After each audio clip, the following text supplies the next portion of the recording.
Good morning মা, কি করছো? এই যে আলু সিদ্ধ আর বেগুন সিদ্ধ। আজকে তোর জন্মদিন, এই জন্মবার, তার জন্য আর কি আমি বেগুন পোড়া দিতে পারবো না। আর তো বাবা বেগুন এসে দুদিন হলে ইচ্ছা হচ্ছে আর কি পোড়া খাওয়ার।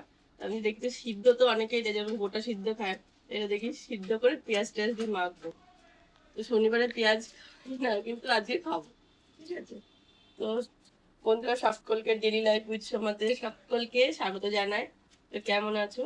তো দেখতেই পাচ্ছ সকালবেলা ভাত বসিয়ে দিয়েছি, আর ভিডিওটা এখান থেকে শুরু করলাম, দেখতে থাকো আর কি করি। তো দেখো, এগুলো তো ধুই বেশি বাসনগুলোতে মেজে রেখে গেছে, তো এগুলো গোছানো হয়নি, সেগুলো আর কি গোছাচ্ছি। আর আজকে সকালবেলা ওর বাবা গোপালকে জাগিয়ে রেখে যায়নি, আমাকে বলেও যায়নি।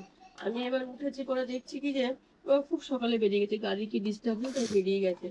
তো আমি উঠে দেখি গোপাল যেমন পর্দা টর্দা দেওয়া ঠাকুর ঘরে, তারপরে তো ওখানে গিয়ে ঘরে মানে ঠাকুর ঘরে কাজকর্ম সেরে এসে তারপরে ঘরে জল টল সব তুলেছি করেছি। তো সেই যে সময়টা ওই কাজগুলো মানে এই কাজগুলো করি, সেই সময় তো ওই কাজগুলো করে এসেছি। এমনিতেও তো সকালবেলা যেতেই হয় আমাকে। যাই হোক, এখন গুছিয়ে নিচ্ছি। আর রিও গোগল উঠে পড়েছে, খুব খিদে পেয়ে গেছে, কালকে রাতে অল্প করে খেয়েছিল, সারা দুপুর আগে কালকে কেঁদেছে, এত গরম লাগছে, ঘুমিয়ে যাচ্ছে, তো ঘুমাতে পারিনি। রাত্রেবেলাও তাই সেম, মশাও যেমন উৎপাত করছে, তাই হচ্ছে গরম লাগছিল। এখন উঠে পড়ে তাই তাড়াতাড়ি করে ভাতটা বসিয়ে দিলাম, বাসনগুলো গুছিয়ে নিই, তারপরে আবার ওকে খাওয়াতে। দুটো রুটি ওর বাবার জন্য করলাম, কারণ বাবা যখন রুটি খায়, তো দেখো সকালবেলা ভাত রুটি দুটোই করতে হয়, তাই তরকারি করবো না, এই যেহেতু বেগুন সিদ্ধটা পেঁয়াজ দিয়ে মাখবো, ওটা দিয়েই খাবে। কখন আসবে তার তো ঠিক নেই, তাই কৌটোর মধ্যে ভরে রাখলাম, তাতে নরম থাকবে। আর দুটো রুটির জন্য হটপট ভাত ইচ্ছা করে না। এই দেখো বেগুনটা এখন সিদ্ধ, মানে বেগুন সিদ্ধটা মাখবো, এই ফার্স্ট টাইম আমি এই বেগুন সিদ্ধ এরকম ভাবে খাবো। আর বেগুন সিদ্ধ আমি কখনো খাইনি, এটাই প্রথম। তো যাই হোক, মাখি। বাবা কি গরম লাগছে, তা হাতা দিয়ে একটু মেখে নিই। আলু সিদ্ধটা আমি হাতা দিয়ে মেখে নিয়েছি, তখন গরম ছিল খুব। তো পেঁয়াজ আর কাঁচা লঙ্কা কুচি করে নিয়েছি, এবার সর্ষে তেল আর হচ্ছে নুন দিয়ে ভালো করে মেখে নিয়েছি, দিয়ে সেটা গন্ধ বেরিয়েছে। তো দেখো ভাত বেড়ে নিয়েছি, গোগল এখানে খেতে বসে গেছে দেখেই। তো দেখো বেগুন সিদ্ধ মাখাটা ভালো লেগেছে, তবে পোড়ার একটা যে আলাদা টেস্ট সেটা আসছে না। তবে আমি না বেগুন পোড়াতে টমেটো মাখা খাই না, তবে টমেটো দিলে মানে যে ভালো লাগতো, আমারও হয়তো ভালো লাগতো। তো আমি দিতে ভুলে গেছিলাম, কি ভুলে কি আমি যে খাই না তার জন্যই আসলে দিইনি। আমার মনে হলো ওর বাবাকে দিলে ওর বাবা ভালো খাবে, তাই একটুখানি টমেটো কেটে ওর মধ্যে দিয়ে দিচ্ছি, ওর বাবাকে রুটি দিয়ে দিতে পারো, ভালো খাবে, এটুকুই তো, বাদ দেবো না। আর আজকে হবে রান্না চাল কুমড়ো, তবে চাল কুমড়োটা আমি হচ্ছে হাতে কাটবো না, এমনি বটিতে ছুলে টুলে নেবো, তারপরে কুড়া নিজে কুড়ে নেবো, যেহেতু হাতে একটু সময় কম আছে। আর কাকু বলেছে যে তুমি এত ছোট ছোট করে কাটতে হবে না, সময় লাগবে, দেরি হয়ে যাবে রান্না করতে, কুড়া নিজে কুড়ে নেবে। আর আমার মেয়ে জানো তো বেগুন পোড়া খায় না, বেগুন কোনো ভাজা টাজা কিছুই খায় না। আসলে ওর ভালো লাগে কিন্তু খেতে পারে না অ্যালার্জির জন্য, গা হাত পা চুলকায়, মুখে টুকে গোটা বেরোয়, ঠান্ডা লেগে যায়, অনেক রকম সমস্যা হয়, তার জন্য খায় না। তবে আজকে লোভে পড়ে খেয়েছে, বলছে মা ভালো লাগে, টমেটোটা দিকে সত্যিই ভালো হতো। ওই যে রুটি দিয়ে বাবাকে দিব, বাবা চলে এসছে।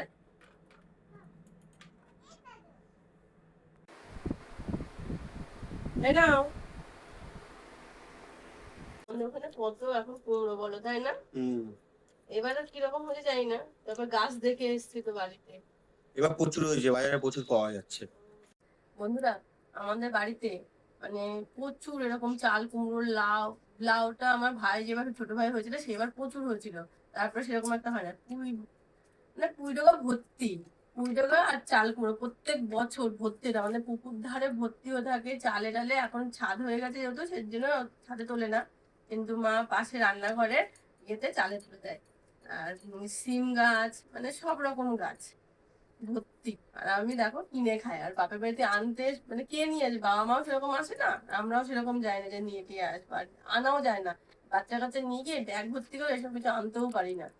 কিন্তু কত সুন্দর লোকজন কিন্তু নিয়ে আসে, আমার বাবা মা আসেও না, নিয়েও আসে না, কিনেই খাই।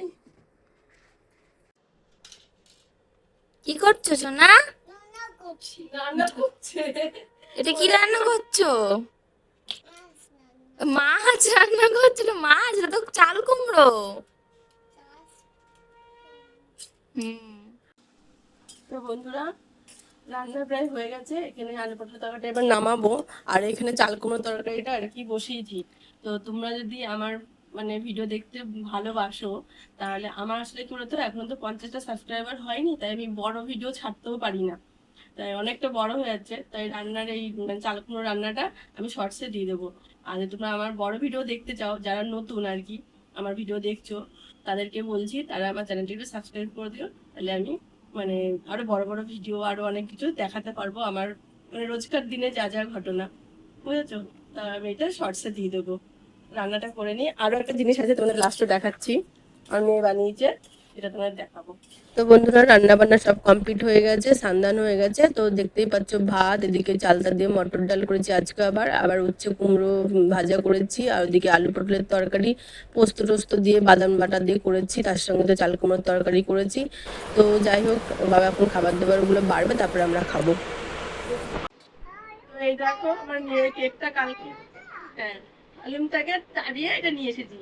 হালুম তাড়িয়েছি, আমি কাল থেকে বলছি যে হালুমের দোকান নিয়ে আসিনি, হালুমের থেকে নিয়ে নিয়েছি। আমি বলেছি যে তুমি যদি বারবার ফ্রিজ খোলো তাহলে কিন্তু তোমার কেকটা হালুম নিয়ে যাবে। এবার সত্যিকারের মানে যখন না কেউ ফ্রিজ খুলে দেখছে সত্যি কেক নেই, তখন আমি দোকান থেকে এনে দেবো, বায়না করছে। তো এই যে বলছে তাই দোকান থেকে নিয়ে এসেছো, হালুম তাই দিয়েছো। এ দেখো, এটা কালকে মেয়ে বানিয়েছে।